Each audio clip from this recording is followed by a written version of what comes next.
Lots of decisions go into which console somebody might buy, especially at the beginning of a generation when the consoles are at the highest prices they ever will be. Sure, some people do end up getting multiple consoles, but by and large, this is a statistically irrelevant number of people. At first, the vast majority of gamers land on one expensive machine that plays games before they decide to expand into other ecosystems. The launch lineup of games, various features, and of course the price are all important considerations to make. The latter, perhaps even more than anything else, can make or break a console launch. Taking even a casual look back at the not-so-distant gaming history will tell you that. Generally speaking, the more competitive the price, the more competitive the console. There is of course the occasional exception to that rule, as the Ouya was more or less dead on arrival despite being extremely affordable, but as far as the big three gaming behemoths are concerned, keeping things as cheap as possible is generally something to prioritize and strive for. Nobody out of the big three should understand this concept more than Microsoft right now. Out of the several self-inflicted wounds Microsoft had to deal with at the beginning of the 8th generation of gaming consoles, the price was easily one of the most egregious. $499 certainly isn't the most expensive console of all time, but when compared to the much more consumer-friendly price of Nintendo's Wii U and the PlayStation 4, gamers' holiday purchases would be greatly affected by the Xbox One's $100 difference from Sony's console, and even more than that from Nintendo's offering at the time. It's a lesson that has been learned the hard way multiple times by other consoles. Panasonic's 3DO and even the PlayStation 3 for a time were both way outside of an acceptable range for mainstream gaming audiences, and both of them suffered greatly for it. Thankfully, the Xbox One, having the backing and extremely deep pockets of Microsoft, was able to correct course and pick itself back up, even though it would never catch back up to the PS4 the way the PS3 did to the 360. Even though Microsoft made other mistakes aside from their initial price,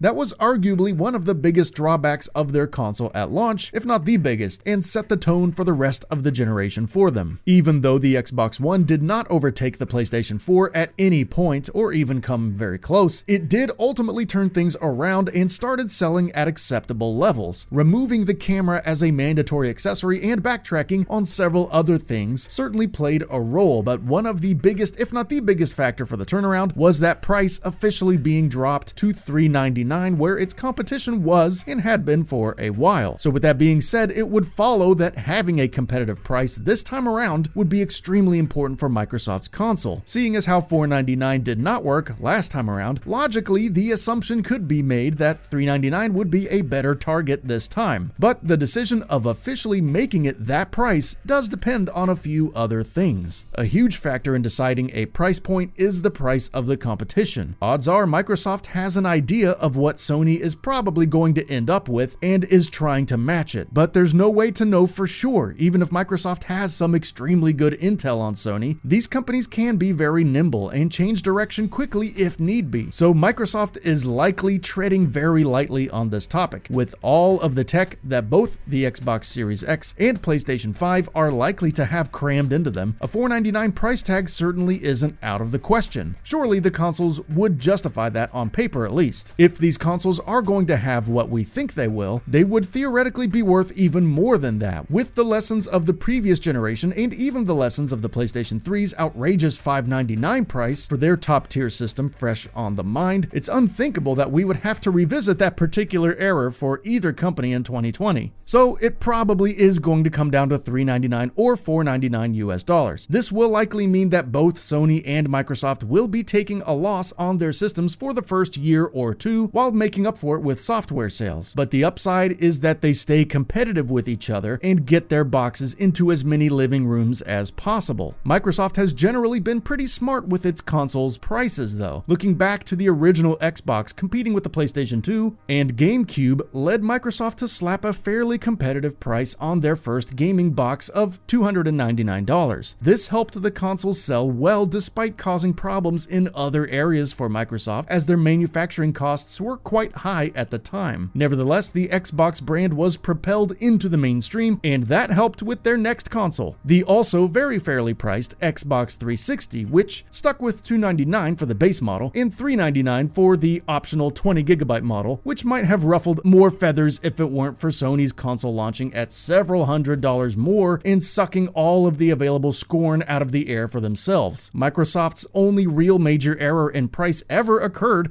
with the Xbox One at $499. Once they were able to remove the Kinect, this was corrected, but the damage had been done and the lesson had been learned. Now, Microsoft has more than enough knowledge to know that $399 or $499 are likely the only acceptable prices for 2020. So where should Microsoft fall between those two prices? Obviously, there are a litany of things to consider to reach a conclusion for that, but for the purposes of this conversation, we'll continue to largely focus on features and competition. Firstly, the biggest thing that goes into what a console is worth to potential customers is what the thing does. Does it play older games? Does it run other formats of media like 4K Blu-rays? Does it have any other interesting bells and whistles that might make it more than just the device I use to play the next Halo game? Well, Microsoft has made it pretty clear that they intend to answer all of those questions with a resounding yes. To some, this might make the box worth a little bit more than the expected standard $399, but that brings us back to the other hemisphere of decision-making, the competition. Sony's likely to try to nail down $399 again, and obviously Microsoft can't afford a repeat of 2013, so $399 is likely the price they will land on here as far as I can tell. The only way it could go higher than that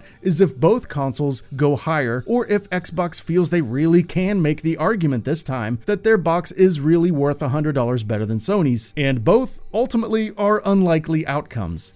If I were a betting man, I would say that Microsoft's next console, as well as Sony's, will land on $399, but we'll have to wait for more factors to be revealed to know this for sure. That's it for this video. If you enjoyed and would like to see more, feel free to hit that subscribe button and hit the notification bell to ensure you'll be notified when new videos go up.